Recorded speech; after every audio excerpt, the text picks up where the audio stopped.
People have been asking me what this hat means. Is this a Soviet sickle and hammer? And no, it's not. It's a Cincinnati Reds hat. It was some kind of specialty hat that they made. Check out this view though, guys. See if you can see the sandbar and everything down there. This is incredible, incredible. Lake Michigan is like an inland sea.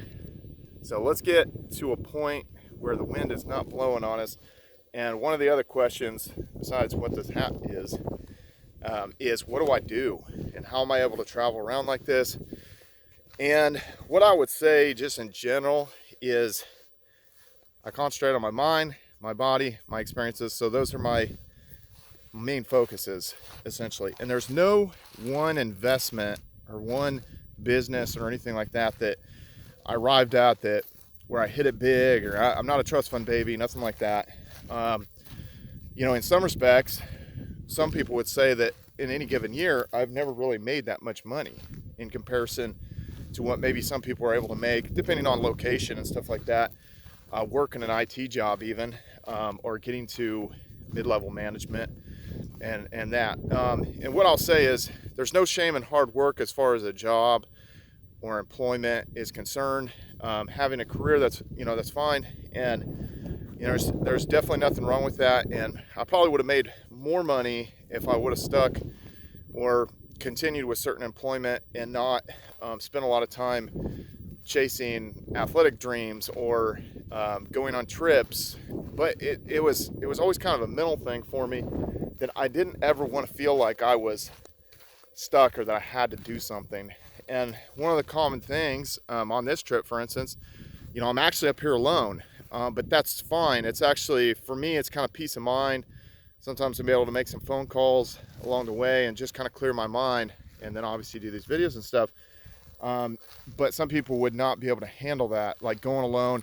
I actually went to Thailand alone, and then my friend, I wasn't sure if he was going to come, and I still need to edit that video, but he came for 2 out of the 4 weeks that I was there.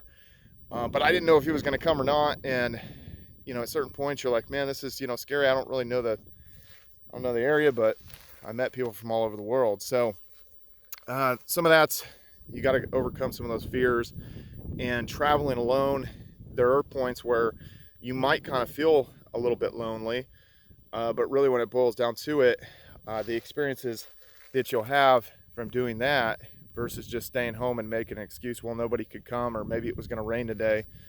I was actually making those excuses yesterday. I almost didn't come because I knew I could make it up to the Indiana Dunes, and then I was like, to make it up higher up here to the top of the mitten of Michigan, it was going to take longer.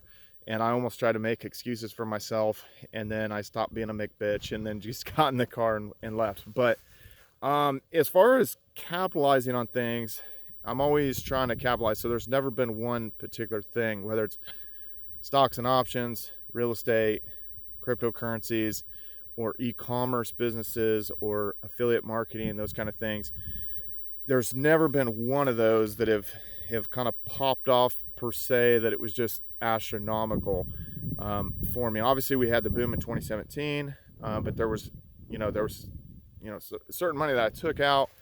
There was certain money that I gravitated towards dollar pegged assets. There was all this kind of stuff, and I'm not saying that I didn't come out ahead, but it wasn't it wasn't like this huge windfall that was going to set me up for life, essentially. Another deal that was, most people wouldn't consider that you could have maybe made or came ahead as good as I did on it, was a particular piece of property in Arizona. And what happens typically with people is they'll get a 30-year note and they will spend their wheels in interest, and so, and of course, there's obviously ways that you can pay down faster, doing a bi-weekly plan, or basically setting yourself up to pay it down faster and get rid of a lot of that front-loaded interest, so you're not spending your wheels as much. Basically what I did is I actually didn't have a job at the time that I bought that piece of real estate. And it was essentially, I was like, well, how can I buy real estate if nobody will loan me money, and a bank's not going to loan me money, and I have nobody personally that is willing to loan me the money, a private investor or something like that. So basically, I learned about doing like mere wraparound mortgages, where essentially you wrap somebody else's existing loan. This can be, there's certain dangers, so to speak, of this. You have to be kind of careful. It can blow up in your face. But it allowed me to essentially pay off like an entire house that had decent value over about a 7.5 year period of time. Because it was a 15-year note and it was already like 8 years into the amortization schedule. And so I essentially was able to pay that off. And then if it's your primary residence, if you've lived there for like 3 years, there's something, you'd have to look at it again. It's like 3 out of the last 5 years or something like that. If it's been your primary residence, you don't have to pay capital gains when you sell it. So I pretty much paid it off and not dealt with the front-loaded interest, and then essentially did not have to pay capital gains on it. So that in itself was a pretty solid chunk. But then there's also, I've sold millions of dollars worth of, you know, stuff online, eBay, Amazon, my own websites, that kind of stuff. So I've done a lot of e-commerce. I've made somewhat of a decent amount off of affiliate marketing. Obviously there's been the cryptocurrencies, there's been stocks and options, kind of earlier, before I was more focused on real estate and cryptocurrencies. So I'm always looking to capitalize. I guess you just have to keep looking for opportunities. And then at the end of the day, I'm not spending that much money on these trips, to tell you the truth. And you guys have seen some of my stuff, and a lot of people wouldn't do it. They're not willing to just kind of camp or thug it out in a Walmart parking lot in their car or whatever, and then just keep going, wake up, just keep going. People aren't willing to do that.